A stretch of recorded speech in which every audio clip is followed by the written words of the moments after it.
Je présente en fait Nicolas Platz. Et après, on va discuter avec coulisses. Et c'est tout. Je vais faire très brièvement pour laisser la parole à Nicolas Platz. Merci beaucoup. C'est une parole masquée. Voilà, donc là c'est une série de films courts. Les films courts pour Elisabeth et moi, c'est généralement des carnets, des croquis, des choses faites entre les longs métrages.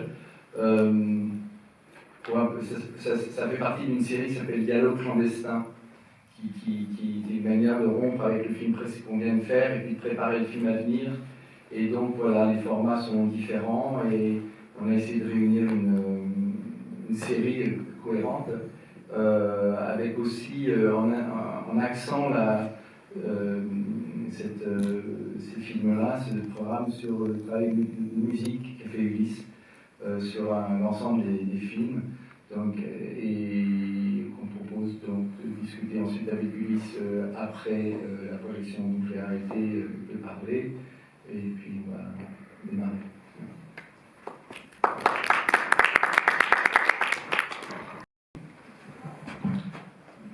Voilà, enchaînement simple. Je voudrais demander à Ulysse par rapport à ce qu'on appelle la musique de film, comment il voit les 10 dernières années, parce qu'en fait ces films-là ont été faits peut-être même plus, 15 ans, 15-20 ans. Ouais. Donc comment tu vois l'évolution de ton travail par rapport à la musique de film? C'est-à-dire que travailler avec toi, c'est assez différent des musiques de films, je dirais, traditionnelles. Ce travail-là, c'était mes premiers travaux de musique de film un peu. Et on habitait ensemble, je faisais la musique dans ma chambre et je te filais des sons, quoi. Du coup, maintenant, c'est plus, je suis en studio, je reçois des mails et j'envoie la musique, quoi. C'est radicalement différent. C'est-à-dire que tu travaillais avec des instruments, comment c'est les instruments? Parce que moi j'entends beaucoup de guitare, de la voix. C'est la période un peu des home studios où on peut faire de la musique chez soi sans avoir besoin de tonnes d'instruments. Du coup, là, il y avait des guitares, des petits synthés et des synthés virtuels et quelques percussions. Ouais. Parce qu'il y a une chose que je trouve très beau dans ce que tu as fait là, par exemple, c'est quand il y a cette musique qui accompagne l'extrait de La Terre de Dovzhenko et cet homme qui danse sur le chemin avec cette musique qui m'a fait un peu penser à Syd Barrett. Et je me dis, le rapport entre Dovzhenko, le cinéma muet, que ce serait formidable d'imaginer une musique entière de La Terre de Dovzhenko en travaillant avec depuis cette inspiration-là. Ouais, ça peut être pas mal.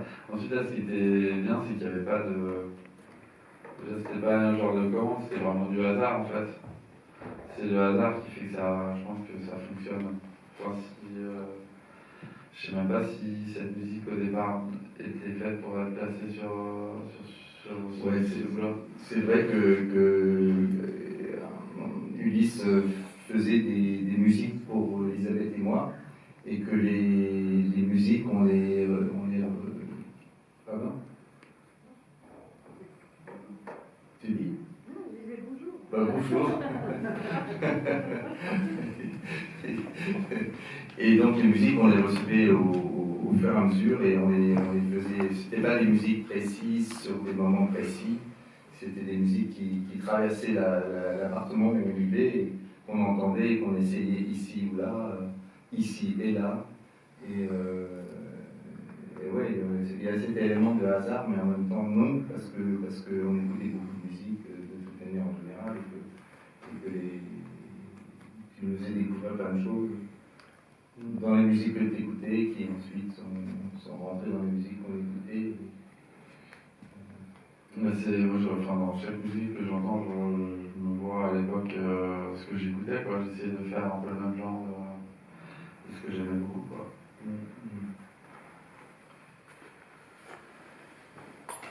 Donc pour toi, est-ce que tu sens une différence entre faire une musique dans un rapport physique avec les auteurs avec qui tu travailles, ou faire une musique à distance, comme tu dis, à partir de mails, etc., et de fichiers qu'on envoie? Est-ce que tu perçois quelle différence tu ressens? En fait, c'est radicalement différent parce qu'on fait partie il y a un travail de famille en fait qui se met en place. Enfin, je sais pas si je peux même appeler ça un travail. C'était un moment où on vivait ensemble, on faisait de la musique, on s'échangeait des choses.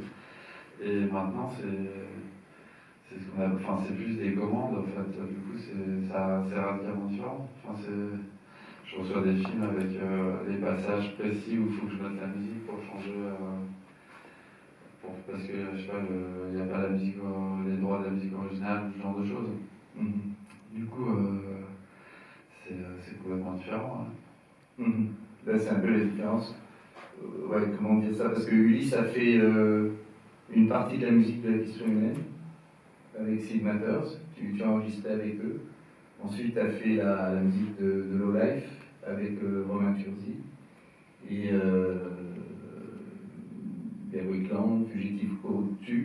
Donc il y a une sorte de progression dans notre relation de travail, mais nous, on aime beaucoup ce que tu appelles cette atmosphère familiale, concrète, qu'on peut voir aussi dans la Cité des 3000 avec le flamenco, quoi. On voit comment les choses... Parce que si je reste un peu là-dessus, on était invité par... il y a un des garçons qui joue de la guitare, son meilleur copain a habité la Cité des 3000 à Séville. Les Gitans ont été déportés à l'extérieur de la ville, et comme c'est l'Andalousie, Séville, le flamenco est évidemment extrêmement présent, et les caves des Cités des 3000 étaient des lieux de répétition de flamenco, de jeunes gens qui sans arrêt faisaient du chanter, voilà. Ils n'étaient pas du tout intéressés par l'idée d'être filmés. En revanche, il y avait souvent des téléphones portables qui circulaient pour mettre leurs trucs sur YouTube, pour communiquer avec les amis, etc. Donc c'était pas du tout l'idée de faire quelque chose de spectaculaire. Et là, il se trouve que ce guitariste, Ismaël, et son ami danseur nous ont invités ce jour-là parce qu'il y avait une fête, c'était la fête annuelle, où les hommes se réunissaient dans le café, jamais de femmes. Alors il y a un plan, Elisabeth a pu rentrer, donc c'était un peu particulier, mais que les hommes qui chantent toute la journée, qui mangent, qui boivent, qui chantent toute la journée, comme on a vu là. Et moi, on m'avait dit, je ne peux pas filmer, c'est pas possible, mais le danseur me file son téléphone portable, et donc depuis l'endroit où j'étais, j'ai filmé ce moment-là, qui était bon, très bouleversant parce que tout arrivait en permanence. Et je trouve que c'est une bonne... c'est comme un tournage de film, en fait, comme on les aime. C'est-à-dire de tourner, et puis c'est comme des concerts, comme on les aime aussi, où les choses se font vraiment en direct devant nous, avec nous, et ne sont pas des commandes avec des choses à distance comme ça. Il y a cette jeune fille qui après, bon, il y a la parole. Parce qu'en fait, dans l'ensemble de ces films, il y a des statuts de parole très différents qui circulent, parce qu'il peut y avoir des tentatives de choses comme ça, une archive avec Gilles Deleuze, suivie par un chant flamenco que cette jeune fille traduit. Et on voit sur son visage tellement de choses au fur et à mesure qu'elle traduit, le sourire qui apparaît à un moment donné, avec l'humour même dans son regard. Et ensuite les chants flamenco que nous on ne comprend pas évidemment, mais on voit que c'est des adresses extrêmement fortes, quoi, qui circulent les uns entre les autres. Et puis Rainer Müller à la fin, tout ça traversé par Brecht, Antigone, Tchernobyl, le texte de exprès de la supplication. Et en fait, c'est en petit comme ça quelque chose qui est une sorte de chantier permanent qu'on fait, Elisabeth et moi et quelques amis. Donc c'est un film chantier comme ça. On n'aura jamais vu cet assemblage-là, donc on le découvre ici. Est-ce que peut-être il y a des questions peut-être relatives à la musique ou relatives à ce que vous voulez, ou des remarques, quelque chose, si vous avez envie de poser une question, n'hésitez pas, ou des questions.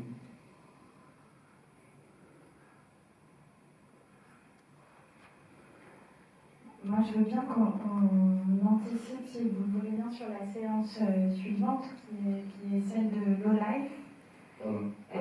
Qu'on anticipe sur la séance suivante, qui est celle de Low Life. Et peut-être, Ulysse, que tu nous dises comment tu as travaillé concrètement sur la création musicale pour Low Life.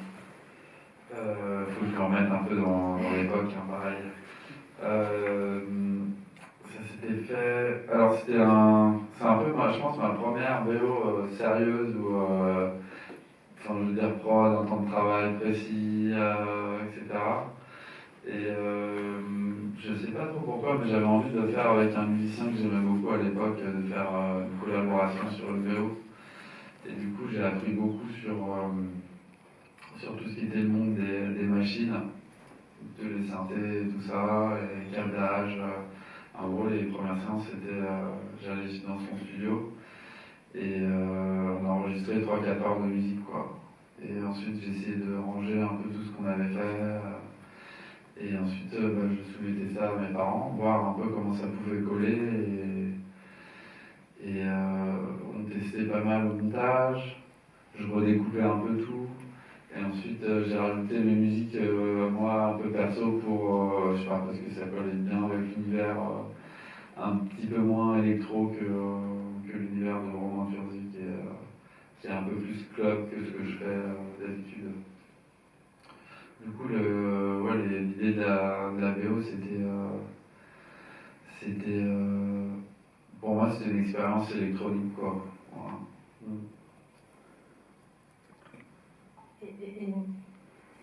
Ce travail dont tu parles, d'enregistrement et de création de cette vidéo, c'était, j'imagine, après le tournage, c'est-à-dire que vous avez vu, qu'est-ce que vous avez vu, un premier montage ou que vous avez commencé à quel moment? Je pense que je voyais des petits bouts de montage d'images, quoi.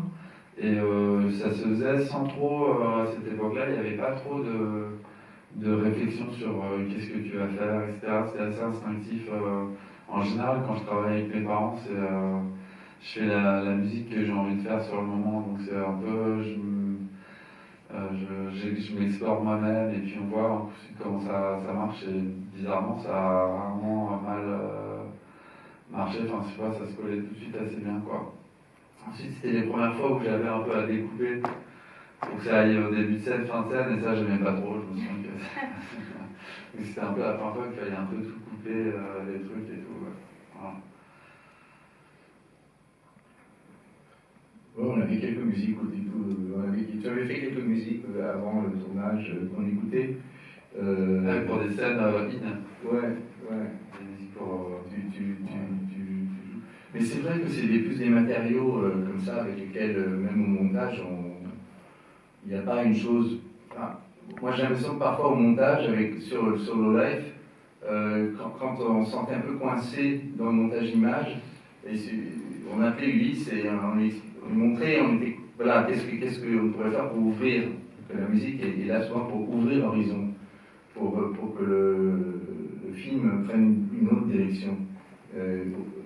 Et ça permettait d'ouvrir l'horizon et qu'ensuite les séquences qui venaient après résonnaient tout à fait autrement grâce à ces moments-là.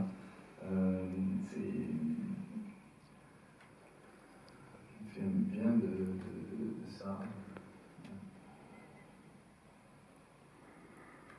Je fais une remarque sur le cri du mendiant qu'on voit au début, c'est que en fait, peut-être vous avez vu un film qu'on a fait qui s'appelle Paria, et c'est très, très étonnant de se retrouver avec Elisabeth, parce qu'on s'est dit, tiens, on va filmer quelque chose, on va dans ce café, on ne sait pas quoi, on va juste commencer à filmer et réfléchir à l'idée d'écrire quelque chose par rapport au prochain film qui était Low Life. voilà, donc commencer à filmer. Donc, bon, ces gens qui font du bambou dans la rue, et puis le café. Et dès que j'ai commencé à filmer, cet homme est arrivé. On aurait dit à la fois un personnage sorti de Paria, ou bien dans l'écriture du prochain film. Donc le niveau de réel était absolu, improvisé, et en même temps ça avait l'air complètement, je sais pas, comme s'ils avaient attiré quelque chose d'un personnage, deux personnages, comme si ces personnages habitaient, cette personne habitait l'écriture d'Elisabeth. Et à voir, c'était complètement surprenant. C'est comme s'il y avait eu un assistant qui dit top, vas-y, et qu'on n'est pas, mais rien du tout, quoi. C'était complètement, ça s'est déroulé en temps réel sur ce moment-là. Je crois que déjà, je salue, Julie. Vous saluez, excusez-moi, j'étais dans la salle en fait, et puis salue mon grand garçon. Voilà, je remercie d'être venu. Oui, tu parlais du clochard qui est venu, mais je pense que dans cette ville, on avait présenté Paria. Je ne sais pas si tu te souviens, il y avait une rétrospective à ce moment-là, des 3-4 films, dont Paria. Et je ne sais pas, peut-être qu'il l'a vu, le film, j'en sais rien. Mais aujourd'hui, j'ai un rapport comme, assez... je suis attirée magnétiquement par les personnes dans la rue. Et une personne aujourd'hui, je me suis approchée de lui, il avait un chien. Et j'ai voulu m'approcher, je lui ai dit que son compagnon avait l'air très amical avec lui, et il m'a dit non, moi je ne veux pas parler, je ne veux plus parler, j'ai plus de mots pour les dire. Alors je ne veux pas te parler parce que tu vois, je suis déjà mort, et je n'ai plus de mots parce que je suis déjà mort, et les morts n'ont pas de mots. Alors si tu peux m'aider à retrouver les mots, peut-être que je pourrais retrouver un peu de ma vie. Voilà, ça a été exactement, et évidemment, j'ai été extrêmement bouleversée par cette rencontre, mais je crois que ce genre de rencontre, voilà, par exemple, va certainement résonner très longtemps en moi et donner naissance à quelqu'un qui m'a inspirée aujourd'hui. Et il était plus apaisé après notre petite conversation, mais il ne voulait surtout pas que je lui dise aucun mot. Il voulait juste me dire ce qu'il avait à dire. Voilà. Mais sinon, pour les musiques avec Ulysse, quand on a reçu la musique de Low Life, moi j'étais bouleversée par l'atmosphère sombre, comme si c'était souterrain, comme si la musique venait de quelque chose de souterrain. Surtout toute l'ouverture, et en même temps, tout à coup, il y a quelque chose d'un, je ne sais pas ce que c'est, un instrument avant qui s'ouvre, et je me suis dit, c'est comme le soleil qui se lève, ou comme si tous ces gens, toute cette jeunesse qui est toujours éternelle, cette jeunesse qui renaît de ses sangs, était en train de revenir, quoi. Et je ne sais pas, je sais que tu n'aimes pas du tout intellectualiser ou tout ça, choses, mais moi j'ai ressenti ça sans te le formuler, parce que peut-être que les images t'ont amené ça, ou les thèmes. Ou les choses. Vraiment, la musique, je vois tout le temps dans une époque, et je sais que cette époque, je sais qu'il y avait ce côté-là dans le film, ça se passait beaucoup la nuit avec les jeunes. Mais à cette époque, la musique qui marchait, c'est ce qu'on appelle la witch house. Et j'étais très inspiré de ça, et c'est une musique gothique. Voilà. C'est vraiment lié à chaque fois à des époques, un peu lié à l'époque des musiques que j'aime, quoi. D'accord, ben voilà. Je pense que ça fait une très bonne transition pour la séance suivante. Donc, si vous le souhaitez, à 19h30, on vous retrouve dans quelques minutes pour le live. Merci beaucoup à tous. Merci Ulysse, merci Nicolas, merci Elisabeth.